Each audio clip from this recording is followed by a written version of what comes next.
વેજમા ગામ ખાતે ભારે નુકસાન થતા ધારાસભ્યએ ગામની મુલાકાત લઈને સ્થિતિની સમીક્ષા કરી। મોરવા હડફ તાલુકાના વેજમા ગામે વાવાઝોડાના કારણે 8 જેટલા મકાનોના પતરા અને નળિયા ઉડી ગયા હતા।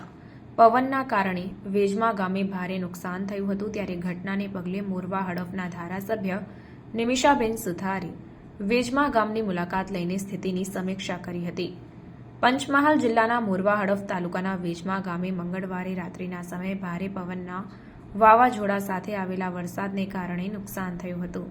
વંટોળ આવવાથી રાત્રિના સમયે 8 જેટલા ઘરોના નળિયા તેમજ પતરા ઉડીને બાજુના ખેતરમાં પડ્યા હતા, જેને લઈને ગ્રામજનોમાં ભયનો માહોલ જોવા મળ્યો હતો।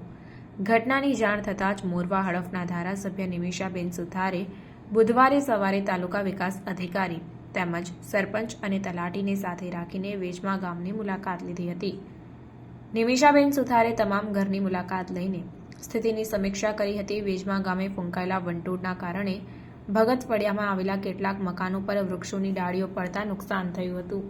ધારાસભ્ય દ્વારા સંબંધિત વિભાગના તમામ અસરગ્રસ્તોને જલ્દી સહાય અને વળતર ચૂકવવા માટેનો અનુરોધ કર્યો હતો।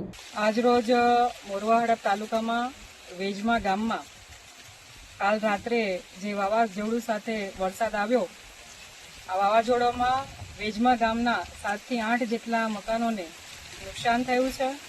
એમાં 2 થી 3 મકાનોને વધારે નુકસાન થયું છે અને આજે વહીવટીતંત્ર અને અમારા આગેવાનો બધા જ તાલુકા વિકાસ અધિકારી, ગામના આગેવાનો અને વડીલો બધા ભેગા થઈને આજે અમે એનું જોવા આવ્યા છીએ અને એના પ્રમાણે સરકારશ્રીના નોર્મ્સ પ્રમાણે ઝડપથી એમને સહાય મળે એના માટે આજે તજવીજ કરેલી છે અને ઝડપથી એમને મદદ મળે અને જે પણ નુકસાન થયું છે એ વહીવટીતંત્ર અને ધ્યાને દોરી એમને તરત જ લાભ મળે એના માટે કાર્યવાહી કરવામાં આવશે।